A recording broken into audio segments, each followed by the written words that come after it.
So today we about to talk about equality in marriages and relationships. Do we feel like men and women are equal, and do they should they carry on the same roles as the other gender? I'm on the phone with Kenny. Feel me? This is my man's. So we about to talk about that. So what you think, bro? Like do you think men and women are equal, bro? In today's world, no.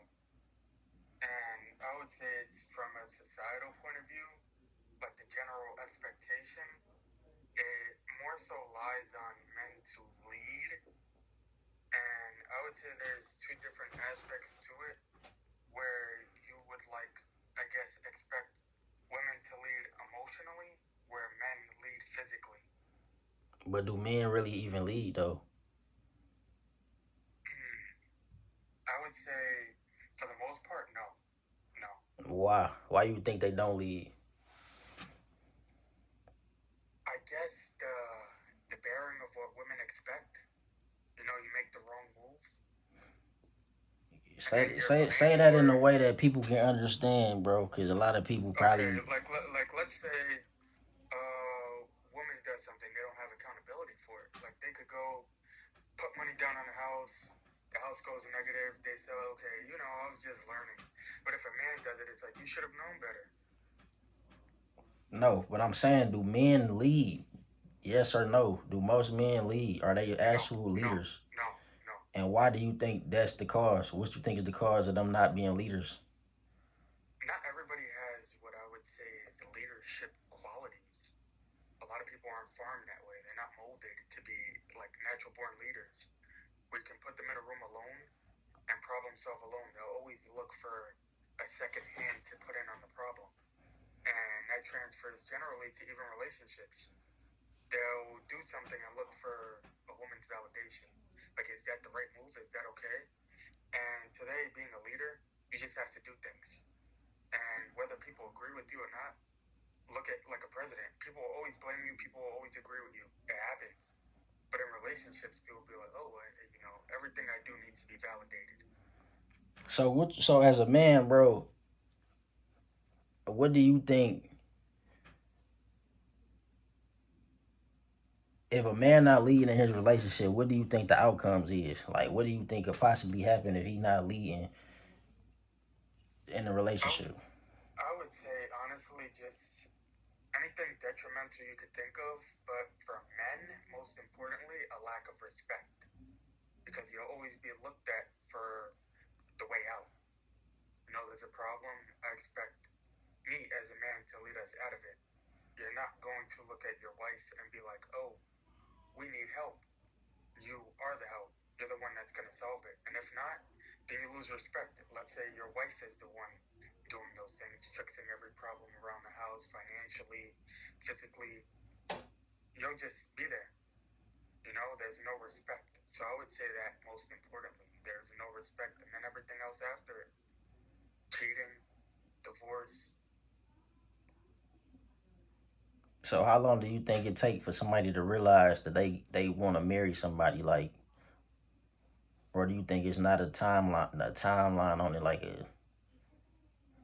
I wouldn't give a timeline because things change. You could go on one date a month with a person and be serious.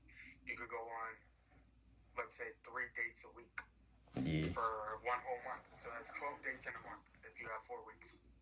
But then one date a month, that's 12 dates a year. But I would say generally, as you get serious with somebody, you start to see them more. Like when you go out on your first date, you're not going to go out on 3 dates that week unless you're like unemployed, you know. But I would say at least within the first year, you should have an idea. Like you seriously invested your time with somebody. Mm-hmm. Within 12 months, you should know this is either going to work or not.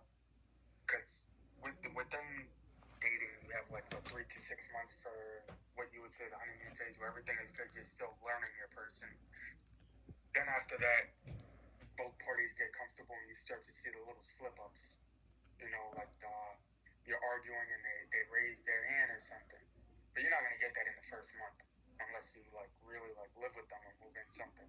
Right. But I would say generally within a year, after a year, if you're still questioning it, I don't know, maybe you haven't done the work yourself. You haven't asked those questions like, oh, would this woman make a good wife? How's she with kids? That's stuff you should be scoping out in your first year, because after that, you should pretty much get serious or not. So what do you realize there's red flags in a woman and when you in a relationship? Uh, let's see. I'm going to try to find the most important thing. I would say tonality. For me, tonality. And I understand women are more emotional based than men, so they don't really rationalize all the time. And when they're talking to you, sometimes they can raise the tone of their voice, but to me, that's important. I think every human should be, I guess, reasonable, rational, regardless of your gender. Because if you're, I don't want to say debating something or trying to solve a problem, and you raise your voice, I understand you're frustrated, but in a partner, you want somebody you can work with together. And if you're raising your voice at me, obviously we're not on the same page. So if somebody raised their voice because they right, that mean that would be a problem. Like I don't know, bro. No, it's the tonality to it. I don't know. Because in person too, it goes with body language. Like that's not what I said. Like that's not what I said. There's two different tones. That's the One is first. hostile. That's the main red flag that you in a relationship. Yeah, What? hostility. Yeah, hostility. That's crazy. Because it's not just like a one-off. Usually, it's a pattern in how you talk to people. And if you can't have like, I guess, a respect towards your partner, at least that says a lot. And it's mainly coming from a place of hostility. Indeed. Maybe the partner expects you to take on the burden, but it should just be a regular conversation. It shouldn't be any hostility.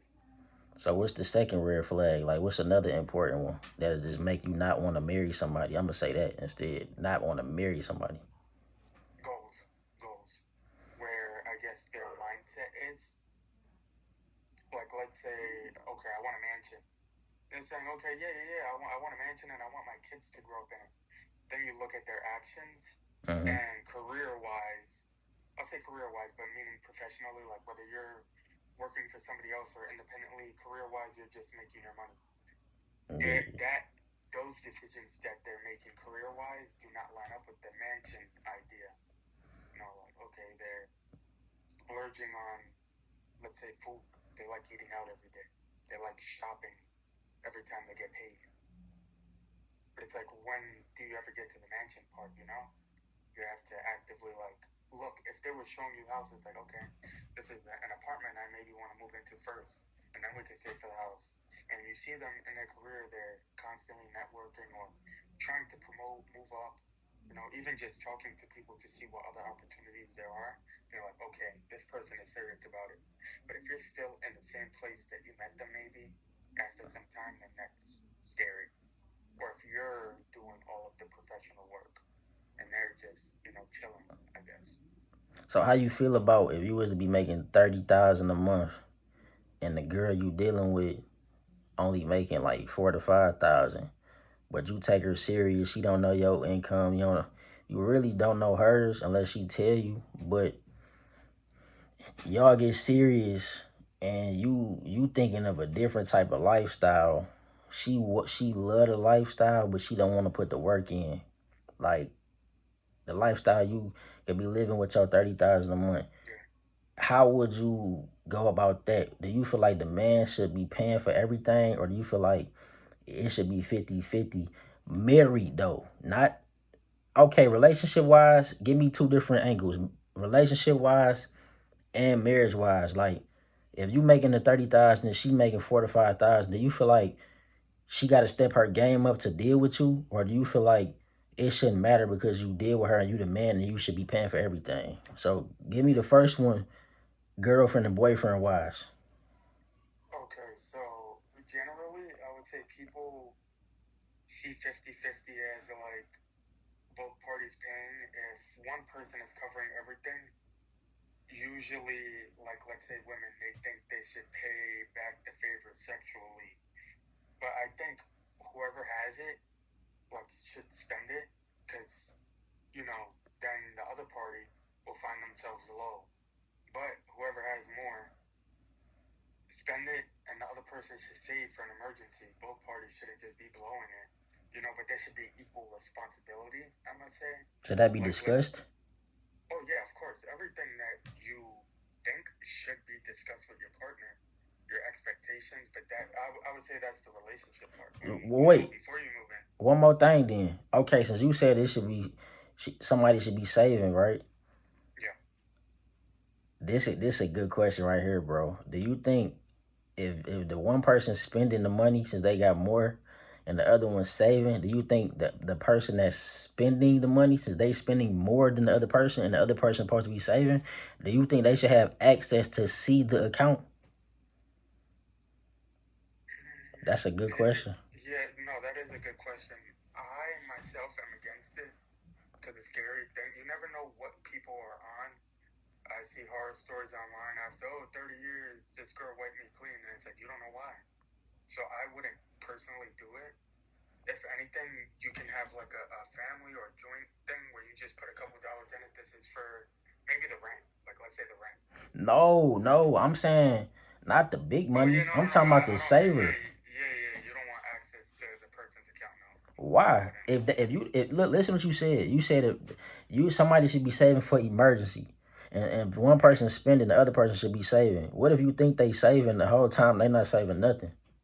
How could you Well, even be you with could them? ask them. You could ask them every now and then. But then they know you got it. You don't know if they got anything though. Yeah, but that would all boil down to trust. And at the end of the day, it would go along with the alignment. Eventually you'll see the red flags. You'll know, like, if the person is always outside, always clubbing, or whatever. It's hard to hide those kinds of things, especially when you live together with somebody. You can't just be like, oh yeah, I'm saving. And you see them, they're stressing, or they're receding on their responsibilities. Like, oh yeah, you could pay, I'll tip. And it's like, whoa. I thought you pay for one date, I pay for another one. So you'll always see those signs. But again, the deeper we are, the less likely we are to see them. All right. What about marriage wise? Marriage-wise, that's a good point. I think it should start off first with the responsibilities. Like, what are you doing? Like, if I'm always working, then I would obviously be paying for things. I would want my wife to be more on top of the kids. If I'm working, I won't be able to always pick them up from school or something. Be home to feed them.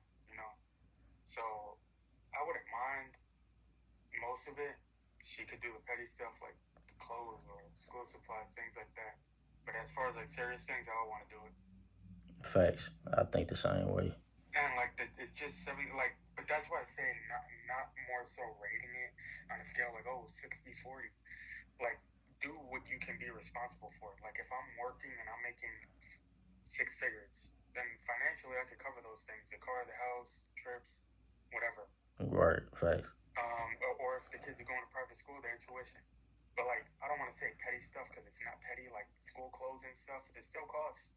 But if she's under the six-figure mark, then that would probably be something more feasible for her. Like the groceries, maybe. Groceries, school supplies, and just petty things. Because as a partner, people still want to put in regardless. Maybe she sees things outside she wants to get you. Oh, you're a businessman, go get you a suit. So she'll need money. Could She'll you still need like some money in her pocket. could you marry somebody under the 6 figure mark if you touch that, if you hit that goal? Or you would think Yeah. no, answer the question before I even say what I'm gonna say, because I don't want you to try to judge your answer of what I was gonna ask. So could Yeah, you? no, you're good. Yeah, somebody under the six-figure mark, yeah. Would you try to make them hit the 6 figure mark, or would you feel like that's their job to be they self and you just continue being yourself? I would see the type of person they are first, and then try to motivate them still, push them in different directions. And if it's for them, it's for them. If not, it's not. Because you don't want to be like, okay, you'll be my business partner, and then you're like, okay, why do we have a nanny picking up the kids from school? And it's like, okay, you know. So you may complicate things that way. And I would say, yeah, someone under the six-figure mark, but I'm not saying like crazy. You have to have money in today's world, at least like something decent, 35, 40, depending on where you are. New York, you really need like 70. So, But yeah. So look, if you was to get married, right? Yeah. Would you sign a prenup, or would you feel like I'm never gonna get a divorce for my wife? Cause I'm vowing, we making our vows to be together forever. Like, what? You getting a prenup automatically, or it's a no go? I have to do more research into it, but I did look at it one time, and they're not always honored anyway. Like prenups, they're not always honored. It's not like a promise that has to be respected. It'll be like, all right, we will look into that. You know, it's not something where it's like, all right, you're automatically get out of jail free card. So I mean, it doesn't really matter because like again, it depends if they take it into consideration or not. But I would say for everybody, just make the best decisions possible. You know, logical ones, and take it from there.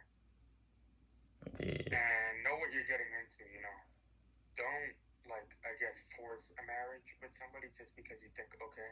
Because I see that too. There's a lot of people who genuinely settle and they're cheating on their wives, and their wives are okay with it because all they wanted to be was a married woman.